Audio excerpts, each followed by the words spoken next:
Welcome, everybody, and we're back. It is another amazing Freya's Day, and that's right, it's a Friday evening. What do we do on Fridays evening? We have a few drinks, we talk security, because we're here for Security Happy Hour. So, welcome back once again. This is CyberWarriorStudios, Security Happy Hour. I'm your host, the Cyber Warrior, and I promise we got an amazing conversation planned, so stick with us. I'll be back in about 10 seconds.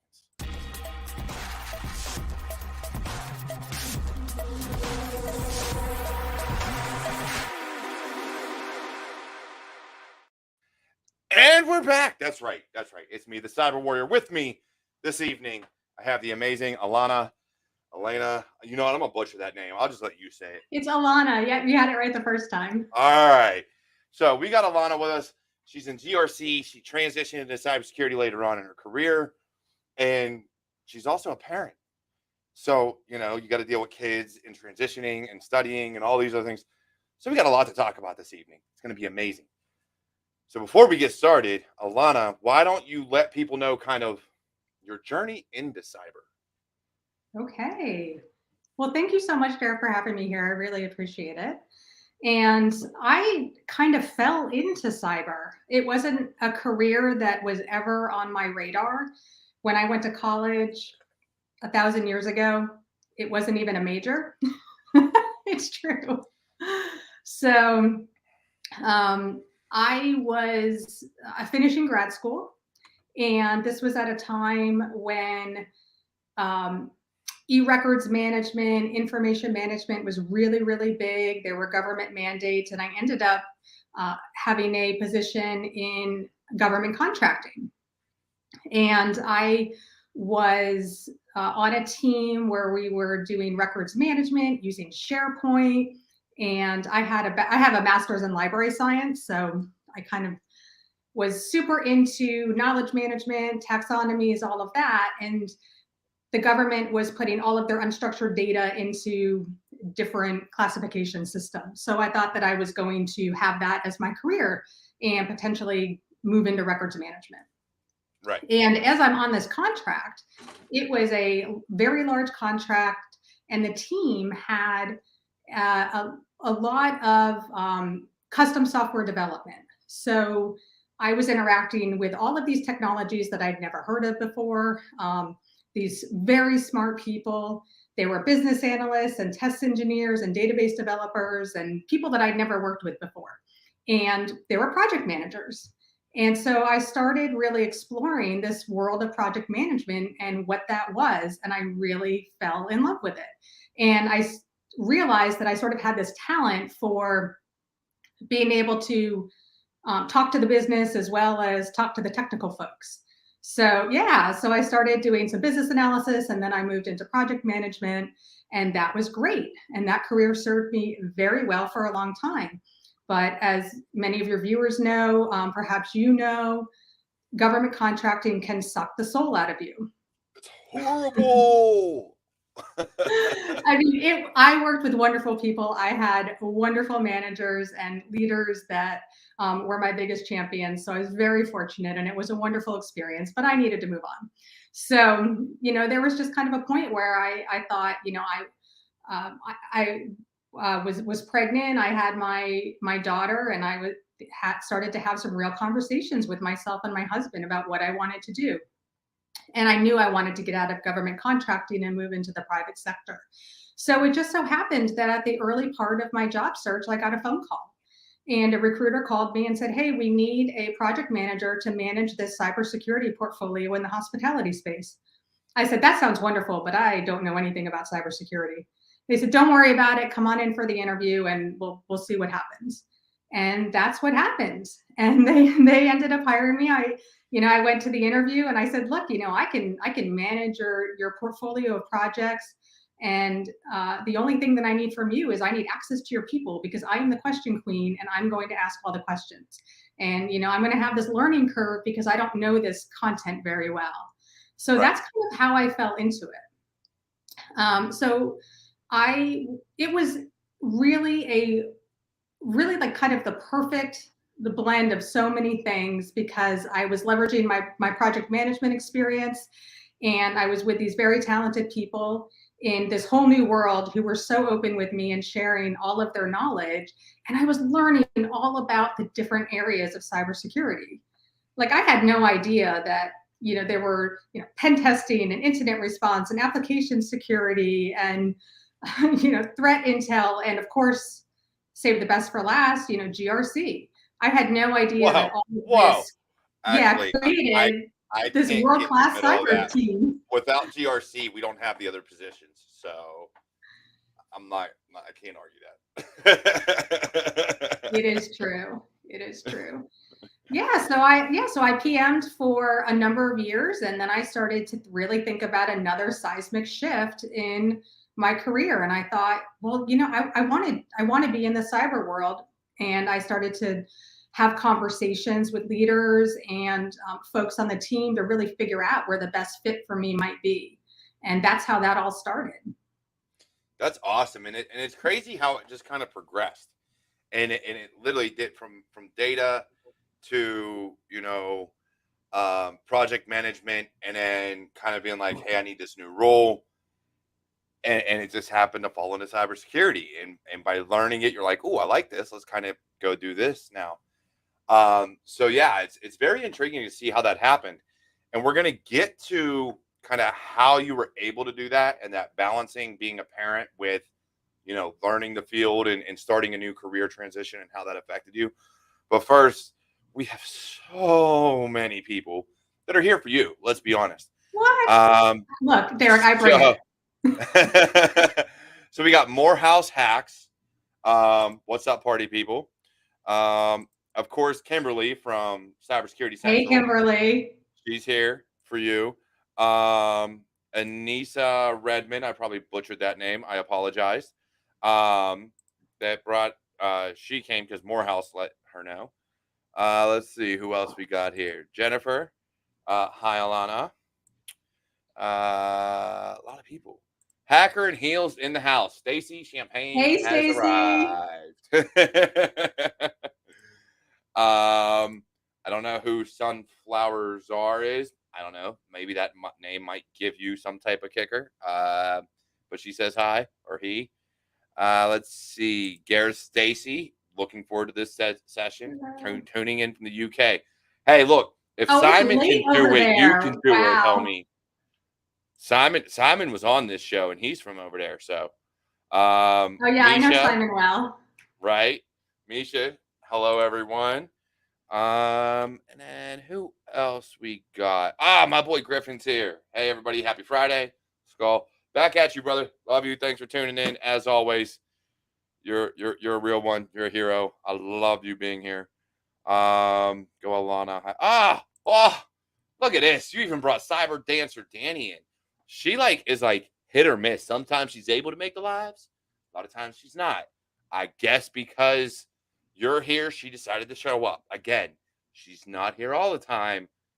So it had to be you. It's not me. So, and then we got people from LinkedIn here also. Durante McAfee or McPhee. I probably pronounced that wrong. Brad Proctor. Sarah from IDM. You might know her. I know Sarah. All right. There you go. Patrick Hollywood. Everybody's here. So, yeah, we got a great show. A lot of people here. Thank you. Thank you all for joining. So wonderful. Thanks, everyone. Please remember to hit the like button. And after the show is over, come back and comment and share and all that other fun jazz. Because without you guys engaging, Alana doesn't get her story heard. So if you want more people to see it, you got to promote it too. Anywho. So with that, though, like I said, you were transitioning careers and you just had a daughter. So what was that like for you? Because I've never changed careers. I've changed where I worked from military to private sector. I've never actually changed careers. So I never had to really study something new. It was always an evolution of IT for me. So how did that go for you, and how did you and your husband kind of work that out in that process? Yeah, sure. The shift from the government contracting space into the 100% private sector, it was a little terrifying, just because any kind of change like that is always is, and that wasn't that intense, except, to be a little candid, I was breastfeeding my daughter, so Right. I was pumping, and so I would had to figure out how to manage all of that. I had my systems kind of set up in the space that I was at, but then I was going into a new space. So, how was I going to do all of that and kind of like maintain my systems without getting too far out of whack? So Right. things ended up working out really well. I mean, the company that I'm at now is extremely supportive of working moms, of bringing your whole self to the office, and whatever support that you need to make your experience the best that it can be. So I really couldn't have asked for anything more. Um, And that's awesome. Shifting, I know. I mean, I kind of hit the jackpot there. And shifting from the PM role into the cyberspace role, it was a little different, because I did have to get some certifications. I had to learn a lot of new things, which takes a lot of time. So I had conversations with my husband, and I was really lucky. My husband, for a number of years, was a stay-at-home dad. And I know that not every family can do that, but we were really fortunate. He's retired military, and so we had some time where we were really able to have him do something that he actually really wanted to do. He was like, "I want to be the guy. I want to be the dad on the playground. I want to organize the play dates. I want to be, I want to take her to the doctor's appointments." And I thought that was great, because You know I've what? It's always that been very daddy-daughter career-driven. relationship. You're guaranteed to have that. I want to be in charge, and then I'm gonna put her behind bars. She's never gonna be allowed to leave. But Yeah, I so get that. yeah, and he did some consulting. So he did have some travel from time to time. So having a flexible work environment was key. So Right. that was the other thing, was being able to work from home when needed. If my husband had to travel for a couple days, I could, with it. Pre-COVID, there were lots of different policies depending on where you worked in terms of remote work. It's a little different now. It's a lot different now. So we really just had conversations, and I said, this is what I need. This is the time that I need. I'm going to need these hours on these days. I'm blocking the calendar, and maybe I need an entire Saturday afternoon. You can take the kid to the park or to the library or wherever, and it just worked. He was just very supportive, and I'm very. He does the laundry, he does the dishes, he washes my car for me. I So won't even do all of that for those my things. wife. I will do a lot. That's her car. You're the one that lets the kids have food and destroy your vehicle. You do. Plus, she's like very like precise, and like I got to get everything and scrub all the seats and detail it completely. Uh, mm, mm. I'll let you do that. And then she's like, "Why don't you wash your car?" And I'm like, "I'll take it down the road to the touch free. That'll just wash it for me. I'll pay the $10. I ain't worried about it." Yeah, so we just sort of decided, okay, well, these are the things that I'm going to be able to help with. These are the things I'm not going to be able to help with, where I'm going to need your help for this time. And, after I kind of get through this, then we can adjust. Right. And when you set those goals and those kinds of time periods, it's a lot easier, I think, to get the buy-in and get the agreement and be able to work together on it. And I think it's very interesting that you say that, because as well, many people that are regulars to my show and probably follow me on social media know, I have another podcast called Walk With Me. And if Kevin was here, he'd be yelling something right now. But on there, I talk about communication and the ability to talk. So not only does it work and is it necessary in our careers and our corporate lives, but it is very, very key for your home life. And if you don't have that communication, then balance and trying to figure out schedules and, what can you do? What can I do? What are you good at? What can we, just that whole concept of having a partner of life becomes very difficult. When you live with someone and then you have a kid with someone, and if you're like me, have 5 kids with someone, that relationship is in that communication is absolutely key. And when it Mhm. breaks down, it becomes very, very hard to do what you need to do and the sacrifices you have to make because you don't recognize their sacrifices and what they're giving up. They may be doing a lot and being, extremely happy, but you still have to recognize the sacrifices that both sides are making. And I think without that communication, everybody forgets that. Everybody. Yeah, I do listen to your walk with me. Yes. Yeah, I do, and it's like my moment of zen, and it's like this like dose of therapy. It's I great. actually just started putting them on YouTube. So anybody who hasn't listened to podcasts, it's on the same channel. Walk with Me is now here. Go ahead, get caught up because I need a whole lot of watch hours to get this channel anywhere. But yeah, it is. It's something I think about a lot. Is just that communication. We need it in our personal lives. We need it in our careers. We need it in our social lives. Like everything you do, that communication, the ability to talk and work things out. And I think it's missing so much in the way we go about things. We're so quick to shut people off and be like, you know what, you made me mad. I'm done. I'm out. See you later. Without actually being like, you know what, let's work this out. Let's talk and figure things out. And that's kind of the way I look at it. Is just you need that. And me and my wife have had breakdowns where I shut down for a month, 2 months at a time, and it gets ugly. And we yell and scream, and then they're finally like, "Is it really worth it to argue about this?" No. All right, cool. Let's go about our day. But you get it out of your system, but it should never get that way. It really shouldn't. Yes, this is my therapy session. All right, don't judge me. Hey, no judgment. This is a no judgment zone. Right. So no, but I love that though.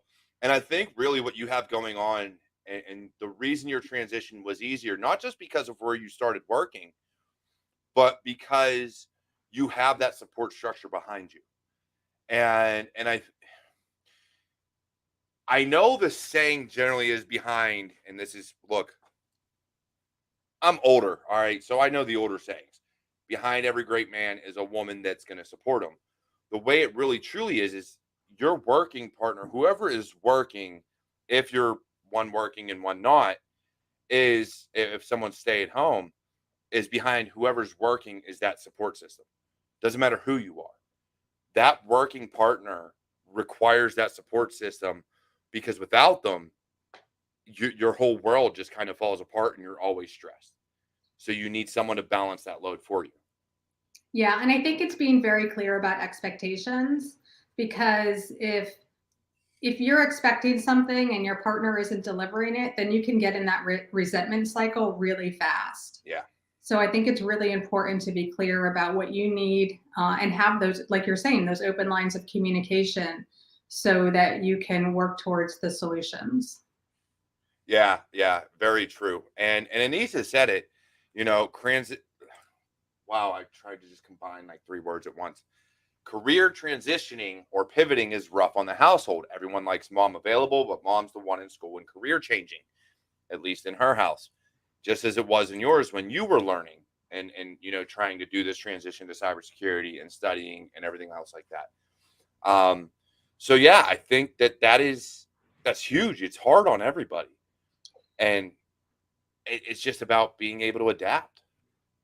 Yeah, and I didn't have a child. I was 39 when I had my daughter. So I was a little older. So I was pretty established in my career. I'd always been very driven, and my husband's a little older as well. So um it was just a little bit of a different dynamic, I think.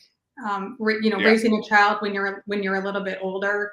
Um and we only have one. I mean, I have friends that have 2, 3, and 4 kids, and I mean, you have 5, but you're I the one who started when should be I was talking about balance 20, and how you do it all.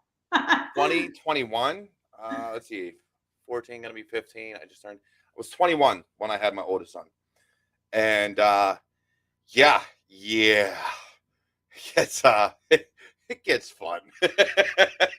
Yeah, so I mean, it's different. You're at a different point in your life. Often, you're perhaps a little bit more financially secure, which also, brings additional choices that you have, in terms of care and things like that. So it can be a little different. It is, and I think cybersecurity and IT. Now, don't get me wrong, I do. I think the salaries in cybersecurity are going to start to drop. Um, I think that people that are in certain areas that are making 150, $200,000 a year, you're going to see that level of salary seriously go down. We're seeing a lot of layoffs. We're seeing a recession. We're seeing all these issues. And security is the first career field or the first area of a company generally to be put on the back burner to where they pull funds from because they need the business to function. And so you're going to start seeing those salaries like, oh, we need to bring someone in, but we can't afford 150. We're going to pay them 120. Like you're going to see these drop. Um, and so to get in with the boom and like even now for the most part, you're still going to see those. But I'm telling you, a year, 2 years, 3 years from now with inflation and everything else, that salary that is like 150 is going to be like 120 from 5 years ago. Like it's not gonna even out. It's not gonna be the same.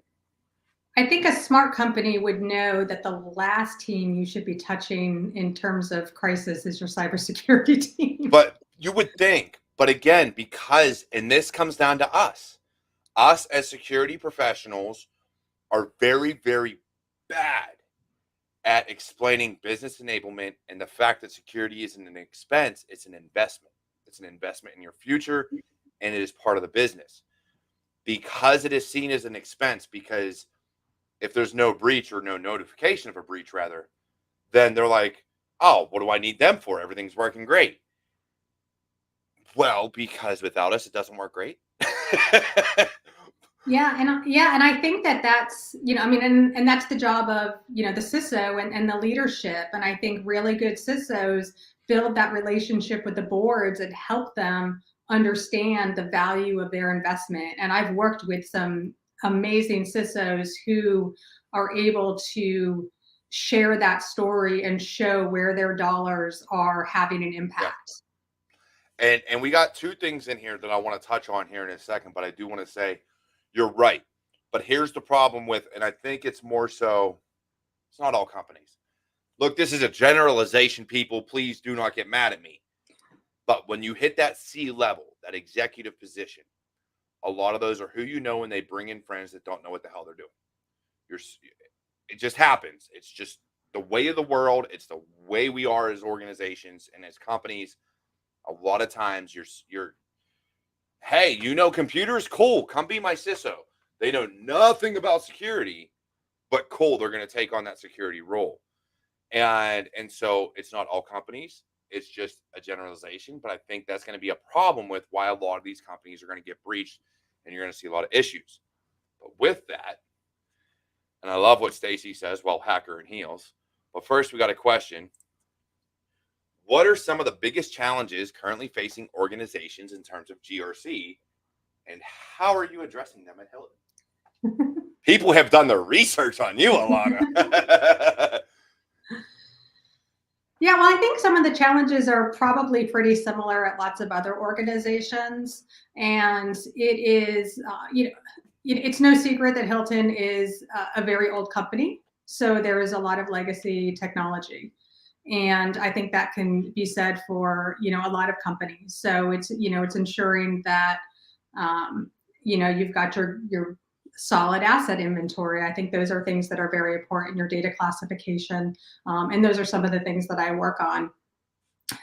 So we're really fortunate. We've got very, very strong policies and standards, and we've got great relationships across the business. All of those things are very important in the GRC space, where we have very mature programs, and we're constantly assessing our maturity and raising the bar.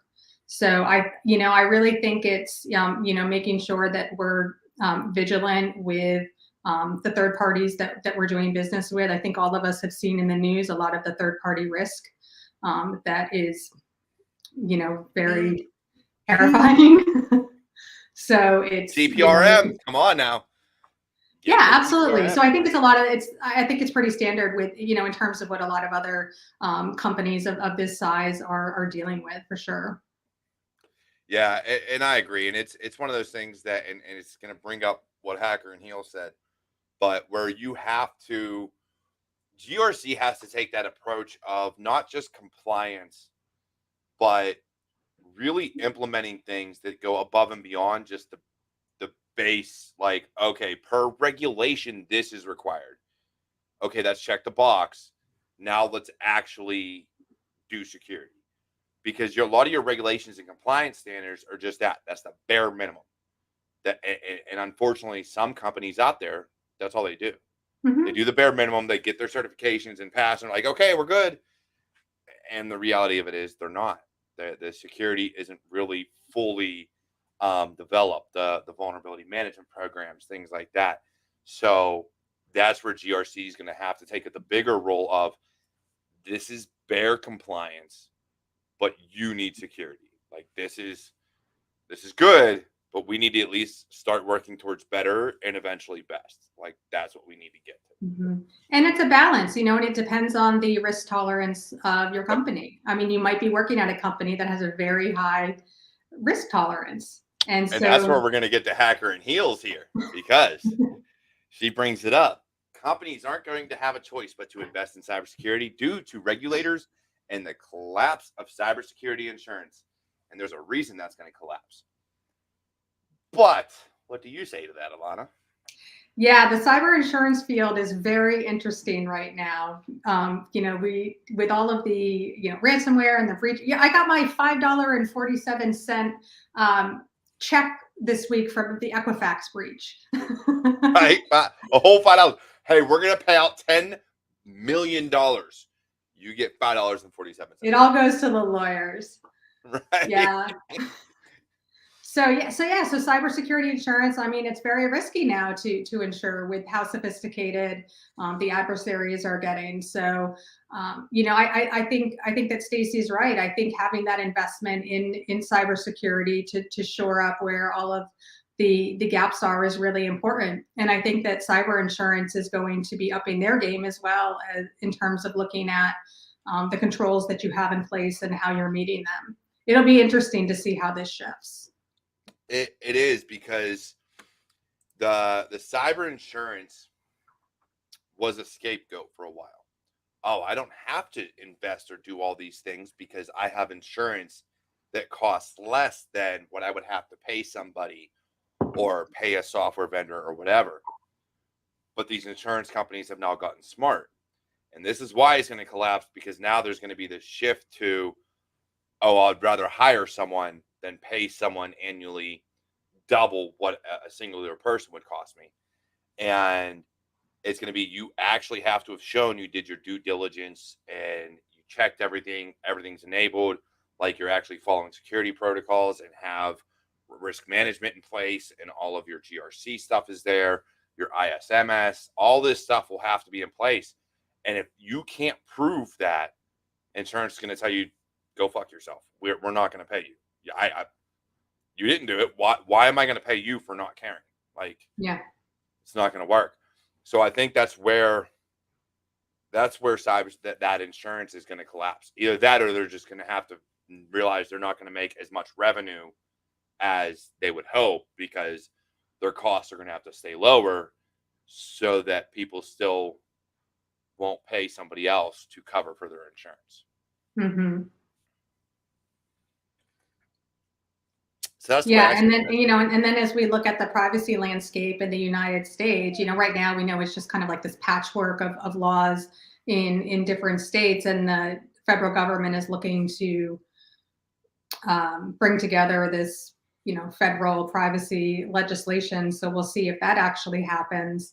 But once they start actually coming down on companies for not complying, and there's fines associated with that, to the tune of, whatever, $10,000 per record, or whatever it is, right. Those kinds of things can rack up, and we'll see if the cyber insurance wants to cover things like that. And not just that, I think, and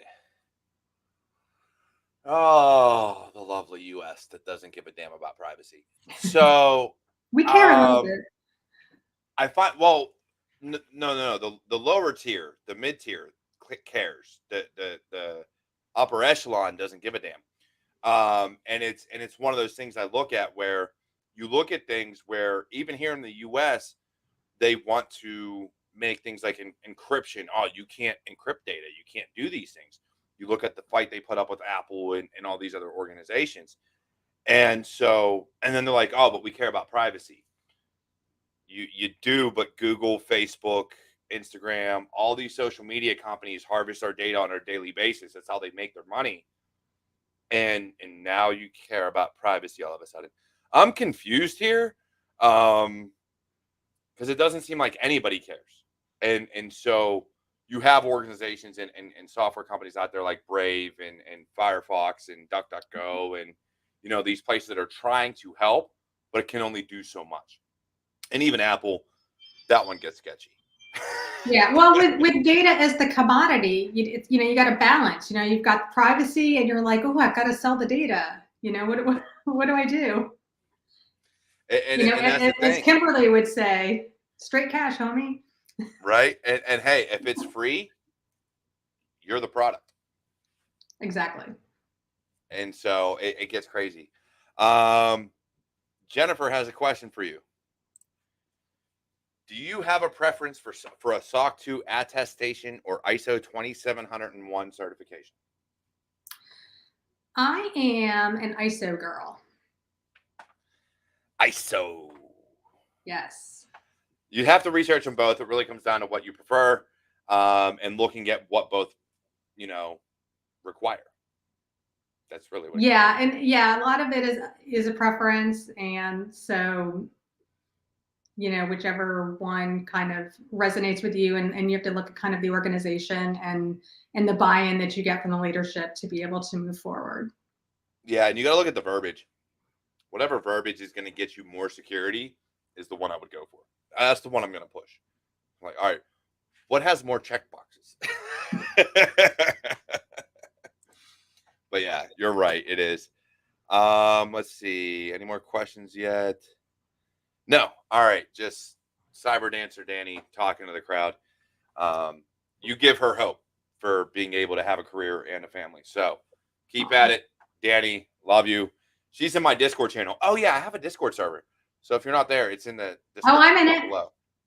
Oh, you're in it? Yeah. Are you one of my lurkers, Alana? Yes, I am Cyber Spirit on Discord. That is my handle. I'm gonna go find you and tag you just for shits and giggles. Go for it.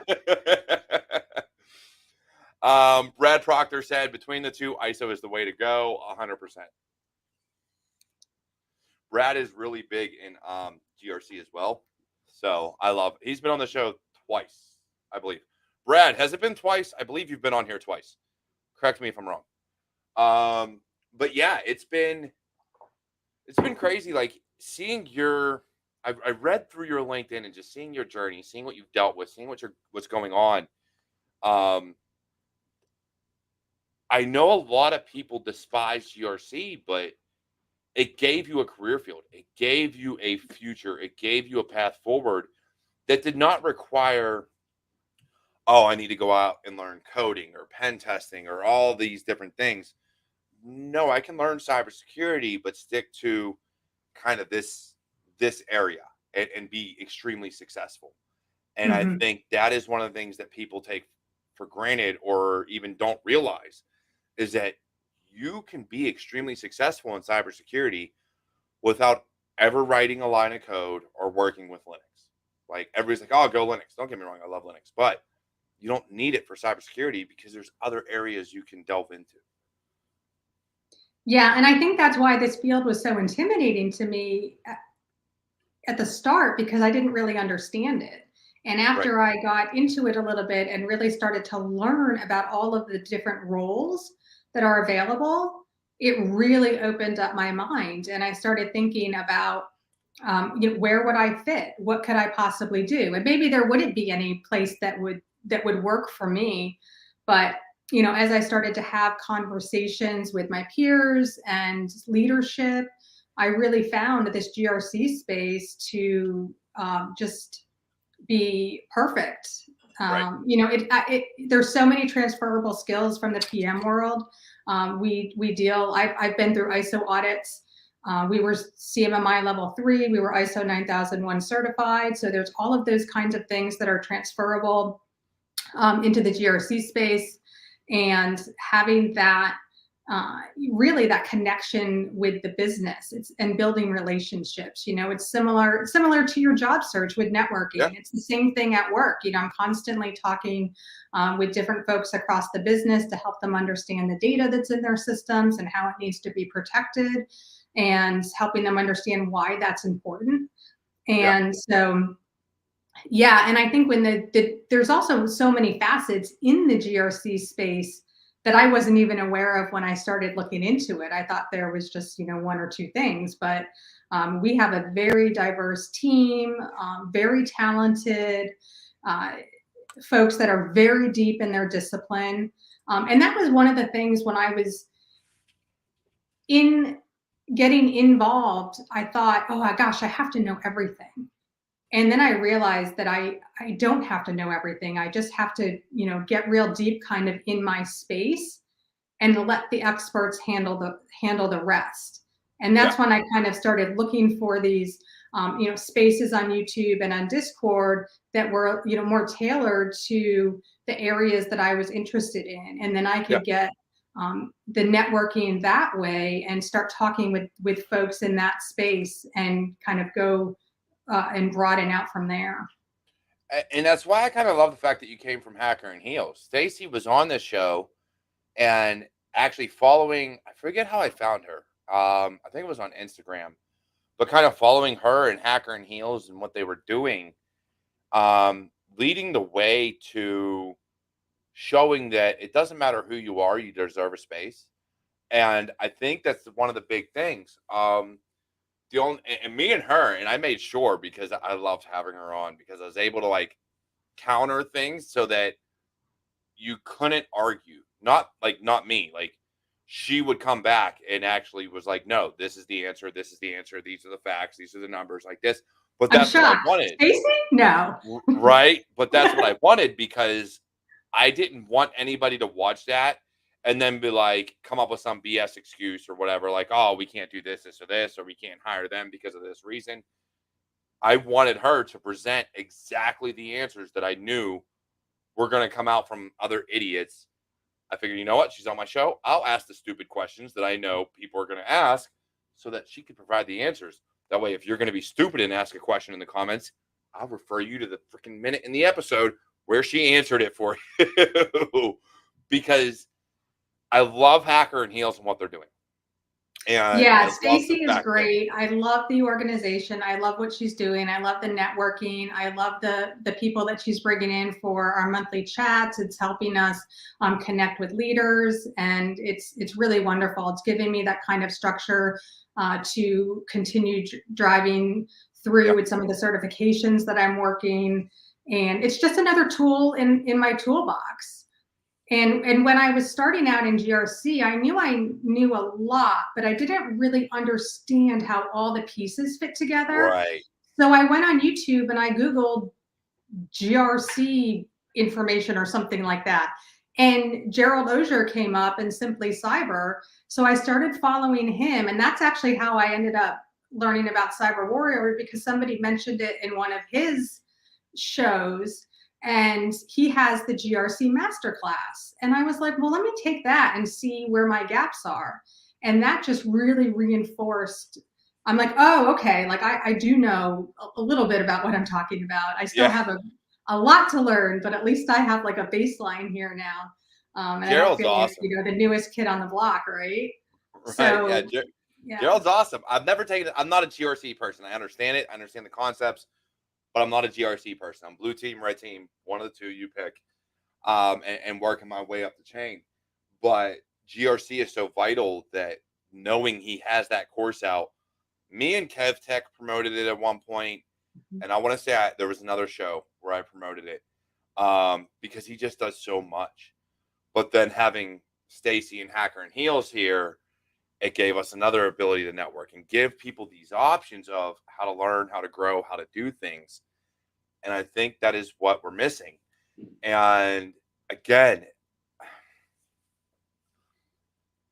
I personally think that, are there issues in hiring? Yes. But I think too many times those that are applying, those that are trying to break in, count themselves out before they ever give themselves a chance.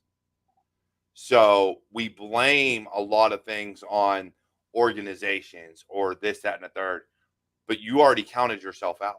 You already said, oh, I'm not going to, they're not going to like me. I'm not going to fit. I'm going to roll, like, and don't even apply. And that's where I love Hacker and Heels. That's where I love Gerald Auger. That's where I love Mike Miller and so many of these other organizations and people, because they tell you, you can do it. You just got to go for it. And that's where I think that, like, with GRC, it opens a lot more doors.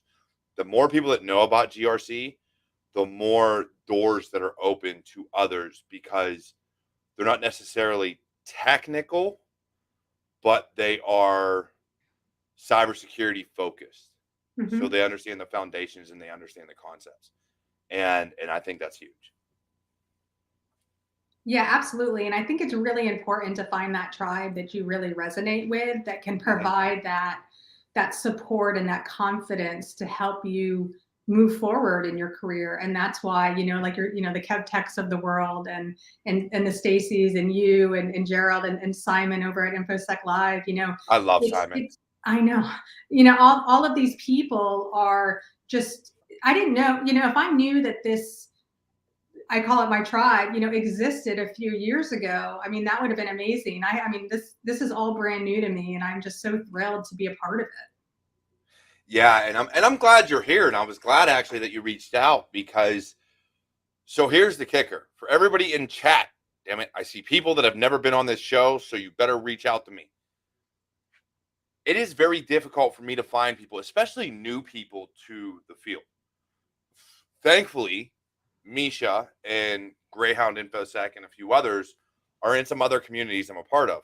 So it was easy to reach out to them, like, look, homie, you're going to be on. I don't care what you say. You're coming. Let's go. But I don't have that rapport with people that I always find on LinkedIn. So getting newcomers to cybersecurity and information security and everything else like that is very difficult, because they're so shy and they don't want to come on. And they're like, oh, I don't know. And this, and the third. I'm like, have you watched the damn show? If you've watched the show, no one's going to judge you on here. a Friday and we're chatting. Right. Grab a drink. Let's have a chat. We're going to be all right. You're not going to sound stupid. You're not going to be out of your element per se. It's just a conversation. And so for me, having you reach out was a blessing, because honestly, I'm behind this year and have like very few planned out. I've got a few coming up that are already scheduled. Thankfully, it took me a little while, but it was still difficult to, like, it's so hard to really reach out to people, and they're like, oh, so what show? Like, I've been doing this for 2 years. You ain't seen me yet? Like, come on. So for anybody who is on the fence, I don't even know what came over me, but I just reached out and was like, yeah, sure. Like, I think we connected on Tuesday, and and I said, okay, I'll be available on Friday. And for me, I don't think that this is something that is just me. I think a lot of people feel this, but I suffer from, imposter syndrome, and I actually have, and I have crippling anxiety, where a lot of times the words are in my brain, but they can't actually come out. And it's a real challenge. It's a daily challenge for me. And a lot of people who I meet say, oh my gosh, I never would have thought that, that was something that you live with, but I live with it, and it's a very real struggle. But it's just something that I try to persevere through, but it's hard. So if those are any of the things that any of your the folks who are watching kind of struggle with, you're not alone, first of all. Yeah. Yeah, and secondly, you can do all of these things, if you kind of find that right support system that can help you get to where you need to be. Funny enough, I actually so I posted. Well, it's scheduled to be released tomorrow at 8 a.m. With the uploads. Walk with Me, the episode about self-doubt, is actually talking about either talking too little and not saying nothing at all, or being an idiot and talking too much when you're ignorant and just don't know what you're talking about. So that's coming up tomorrow on my YouTube channel, or you can just check out the podcast. But either way, I had to throw that out there, because it falls into that context, because where you and so many others struggle with kind of that imposter syndrome anxiety of not wanting to speak because you're afraid, you have like, am I going to sound stupid? Is anybody going to listen? Nobody cares. Like, all these negative thoughts go through your head. Funny enough, with me, it's more personal, right? I have that exact same issue, only not in cybersecurity. Sometimes I talk a little too much. It's more in my personal life, where that's where my communication breaks down. And that's where me and my wife have blowouts and have these issues, because there's things I should say here, but I'm like, but if I say that, it's going to cause a fight. We shouldn't. No, I'm not going to. Maybe. Okay. And then it goes on for months, and then we have these issues. So again, it's one of those things where we have to find a way to conquer that self-doubt, that anxiety, and kind of beat it back and being like, look, no, I'm gonna get through this, and it's gonna be okay. We're gonna be all right.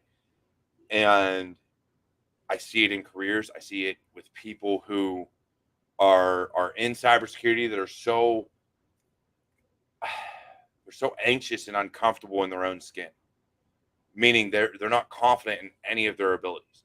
They could have 50 certifications, like they could have the alphabet after their name, and yet when you talk to them, they're very much, do I want to say something? Should I say something? Wait, not going to talk. And so you can see it. And so that's why I love what I do here, because I can get people like you and others that have this anxiety and this issue with talking to me, like, look, we're open. Let's have a conversation and grab a drink, and no one's going to judge you here. Because if anything, they're going to judge me because I say fuck, shit, and everything else. And I don't care what I say. It's my damn show. I don't care. But for everybody else, it's, look, just let me know what you know, because you're probably going to teach me something, and I'm going to learn something new. And to me, that's more important than anything. Yeah, and I'm often, the least technical person in the room. So I'm always asking the questions, help me understand how this connects to this, and the data flows here, and I don't understand that. But that's good, though. At least you're asking questions. And it's huge. I do want to stop real quick, though. And Sunflower Star, so Sarah, I really appreciate this talk. I'm very new to the cyber realm, and Alana has been one of the best mentors to me when I first started my career journey. Alana, you got a lot of love out there today. That's amazing. So it's huge, and these talks help, and just being able to get your name out there. Nick Barker, hey everyone, Alana is my hero. I'm assuming you know him. I don't know, never met the guy. No, yes, I know Nick, he's great. But yeah, it's just one of those things that not being afraid to ask questions is huge. And that's the biggest thing. We are so afraid to look stupid because we're like, oh, this is a field. I should know this. I'm not going to ask anything. I'm just going to go figure it out. How about you ask the question? Because a lot of people now, especially with the way people are retiring and leaving and everything else, now with the way we are, so we want you to ask questions. We want you to be like, hey, look, I don't understand. Can you explain? Gladly. I will gladly explain anything to you. Yeah, and what I found is the technical folks that I work with, they love talking about it. Mm-hmm. And so they want you to ask all the questions. They're like, oh, yeah, you want to know? Right. Yeah, and they're all so wonderful, and they will sit and they will get on that whiteboard and they will just, you know, help you get to where you need to be. It's just great. It is. That was one of the reasons. So one of my first jobs out of the army, that's why I didn't like it there, was because like I would want to talk about the newest vulnerabilities and the newest malware and the issues plaguing cybersecurity. And they'd be like, oh, let's look, I'm a football fan. I love football. But they'd be like, oh, let's talk football. I'm like, but we're at work and there's all these issues that have just popped up that I'd love to talk about. It's not a big deal. I'm like, you're killing me. Come on. Like this is what we do. Like I thought coming into an office, I'd be able to talk about these things because at my house, I have no one to talk to. And at work, I had no one to talk to. And Oh, yeah, you I got to was talk like, shop at work, and then you can talk about whatever else at the happy hour. right? Like, so that kind of concept, like being with people around people that wanted to talk it, and that's why I love conferences. You know, people that want to talk about what's going on and things of this nature. It's huge, but you got to find your tribe. You got to find your community of people. They're going to support you, tell you when you're an idiot. Like if you're doing something wrong, they're not going to be like, "Oh yeah, you're great. You're doing great things." No, no, no, no. Tell you when you're being an idiot, but at the same time, when you are doing the right thing and shit just isn't going your way, tell you when no, you got this. Keep fighting, keep pushing through. You'll take care of business. It's going to happen for you. You got this. But you Hmm. got to find that happy medium. If you're in a community of people that are just yes people, you're in the wrong community. You need to be around people that are going to tell you you're fucking up. Yeah. So man, we got so many. Let's face it, cyber was the least. Whoa, oh, we're talking about my old unit. I don't know how that came up. So much stuff in this chat. Holy crap, is it busy today? I'm like missing things all of a sudden. My Yeah, boy RNAR is on here. there was one thing we were talking about hiring for a minute, and there's one statistic that has always stuck with me What as is? I've been applying for jobs, is that women tend to apply for jobs when they meet 100% of the qualifications, Knew and that men was will apply coming. for jobs when they meet maybe 50% of the qualifications. I just look if I like the job. If the description, I don't even look at the qualifications. If the description looks nice, I'm like apply. Yeah, and I know it's terribly difficult now with all of the you know, automated systems for, you know, the keywords and the resumes and all of that. Um, you know, networking is often still the number one way to get into a company, but Mhm. you know, I think building those relationships with the recruiters, and there's lots of recruiters on Oh LinkedIn yeah, who, yeah, who you know, who are out there and looking to build those relationships with you as well. that's huge, and I think that's what people forget. Like, you do not have to go through the whole "I'm going to apply everywhere" scheme. And let's be honest, a lot of times all that does is destroy your mental stability. It brings you down, it depresses you, all these other things. And then if you're looking like, oh, I got to fit 100% of the qualifications, it's going to be even worse because 9 times out of 10, don't nobody fit 100% of the qualifications. So those networks and building that communication and talking to recruiters and security directors and security managers and CISOs and all these other things, that is what'll get you the job. I've got friends right now that if I gave them a call, I could probably have a job within a month. And I would not have to apply at all. It's literally picking Mhm. up the phone, going, "Hey, I'm looking for work. You got a job for me?" Yeah, all right, cool. And go through do the interview process because that's standard, and make sure I jive with whoever else works there. But it is just one of those things that it doesn't take much. But if you're so afraid to network and build that community and build those lines of communication, then you're going to be stuck looking at job descriptions going, do I fit? Should I? Maybe. I don't have this certification, so I'm not going to apply. Like, I get where women are thinking they need to fit 100% of the role.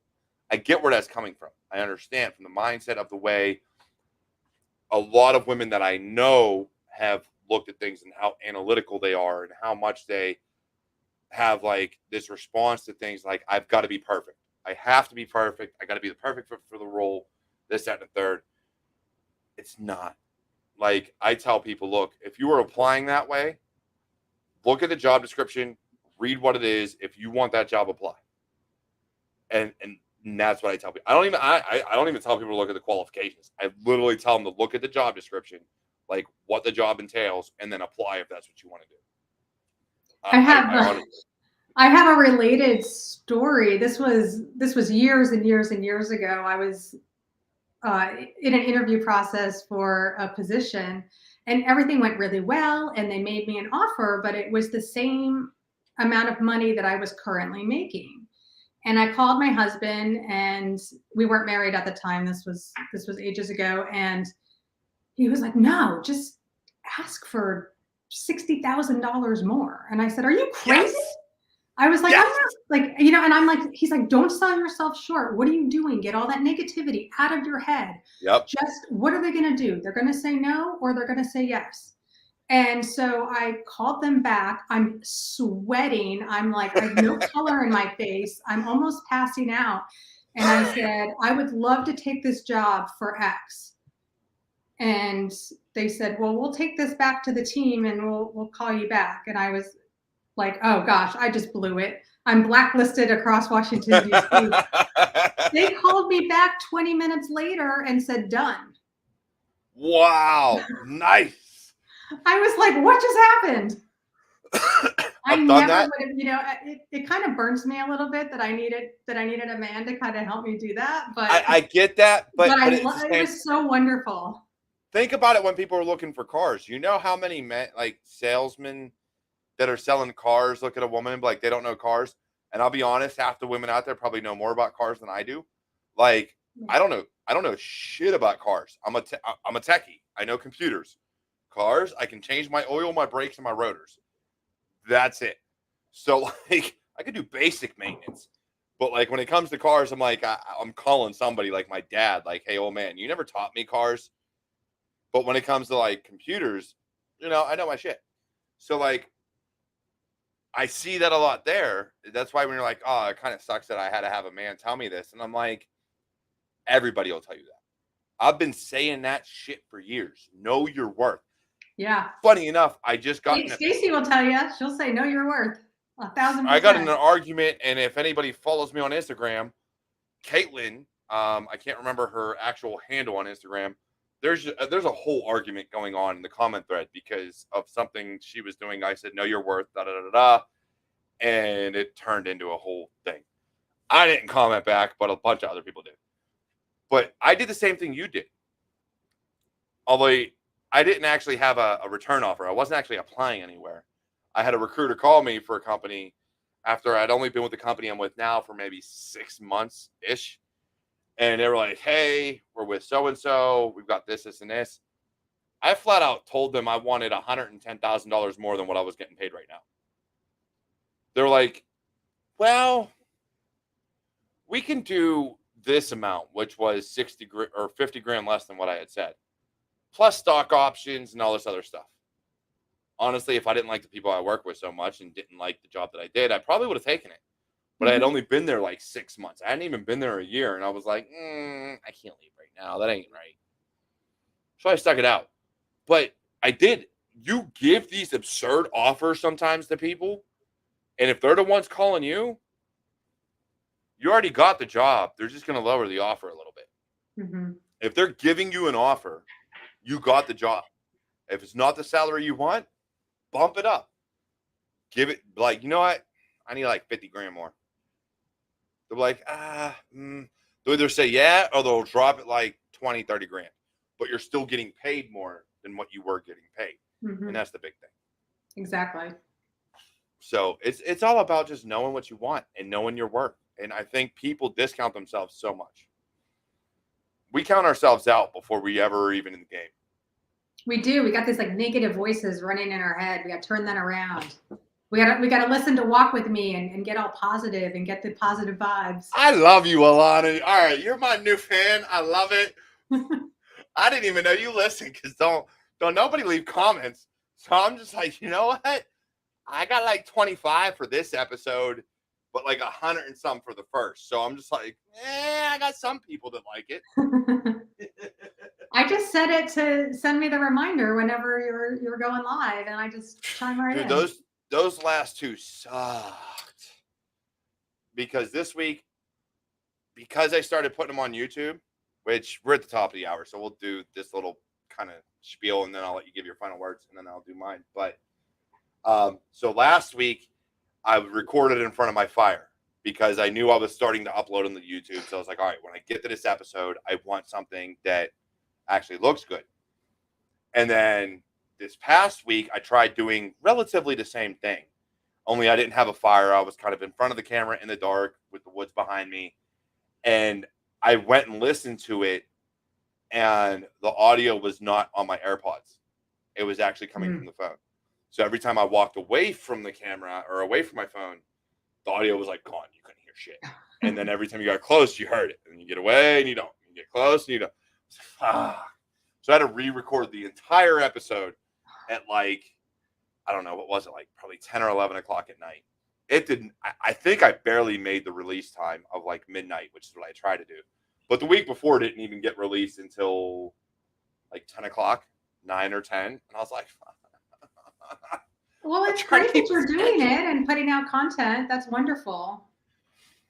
But yeah, it is. I love doing it. And now that I'm doing the YouTube shorts every day and moving walk with me here every day, I do. I love doing it. And I just wish that for me personally, the engagement, like comments and likes, like when your engagement is like 5% of the viewers, you kind of look at it and go, do people even care? Do you even like care what I say? Because like 5% of y'all motherfuckers actually said some shit. All right, cool. Like, go about my day now. All right. But the fact that you listen, you know what? You're just one more that I know. All right, I'm reaching somebody. That's what matters. But look, before we go, we're after 8 o'clock. We're after the top of the hour.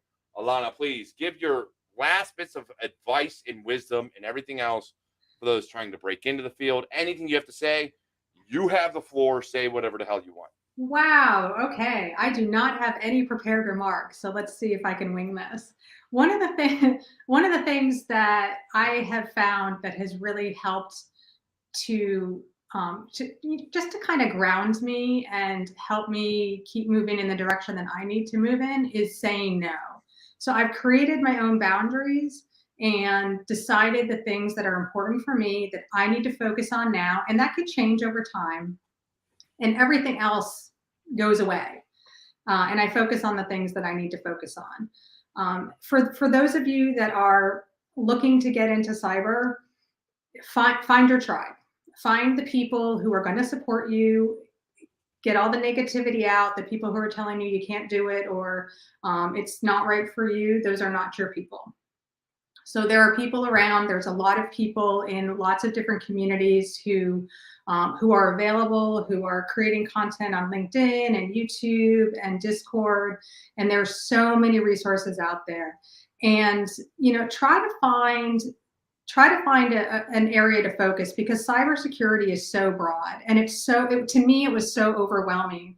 And I go on LinkedIn and there's somebody will post these 50 free resources today, and then here's 300 classes that are free this week, and it's just like my head's exploding. So trying to find a way to narrow down and create that focus. I actually have a board over here that you can't see, but it is my whiteboard that I have all the things that I'm working on, all the podcasts that I listen to, all the live streams that I listen to, and that's just what I focus on. And everything else, all that other noise, I can't cope with because I don't have the space in my brain for it right now. And that's how I get through my day. And I have to make sure that I have time for, of course, the things that are most important to me, which are my daughter and my husband.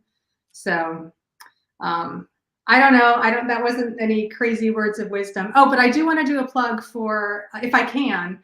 I'm recording with 2 cyber chicks this week, so look for that episode coming out soon with Jax and Erica. Nice. Look, hey, people are allowed to promote whatever the hell they want on my show. I don't care. Awesome. And I'm on LinkedIn, so feel free to reach out to me. Would love to connect. It's in the description. If you go to the description of this YouTube video or LinkedIn, you will find her link for LinkedIn. Just saying. I make sure to put those there. All right. But yeah, no, it's been great having you, Alana. And you know, like you, I have a whiteboard. Only mine is my goals, which is right now to get the 2,000 downloads by March 1st for Walk With Me. All right. Let's see if we can help you get there. I'm about 600 short. So if we can get to like another 600 downloads by March 1st, that'd be great. We can do it. Otherwise, look, it's been fantastic having you on. Anybody in the chat, anybody that's around, feel free to connect with me, connect with Alana, connect with Hacker and Heels. Honestly, this community is here for you. If you want to get more involved, please. I have my Discord server down there in the description as well of the YouTube video and LinkedIn video. You can get a hold of me on Discord. You can join my server. Look, it's not very active because I got a ton of lurkers, but you are more than welcome to come in, ask your questions, get involved, and it'll be fantastic. Also, another good thing that you might want to check out, and they've helped me immensely, so I've got to plug them, and I try to do it on LinkedIn every so often. Hacker Valley Media and Hacker Valley Studio with Chris Cocker and Ronald Eddings and their spouses. They've been amazing to me, so please feel free to reach out to them. Jump on their Discord server. I'm talking in there all the time as well. Otherwise, look, it's been an amazing episode. It's Freya's Day. Go out there, show some love to somebody, man. Leave a comment. Tell someone you appreciate them. Whatever the case may be. I do have a post on LinkedIn about it where you're supposed to be tagging people all day today about who you appreciate and people you should follow. So head over to LinkedIn and go do that as well. But look, otherwise, this is Security Happy Hour. I'm here for it. I love you all. It's been an amazing episode. And I promise I'll be back next week with another even better. Well, I can't say better because they're all amazing. But either way, I'll be back next week with another amazing episode. So I'll catch you all then. Take care and have a great weekend.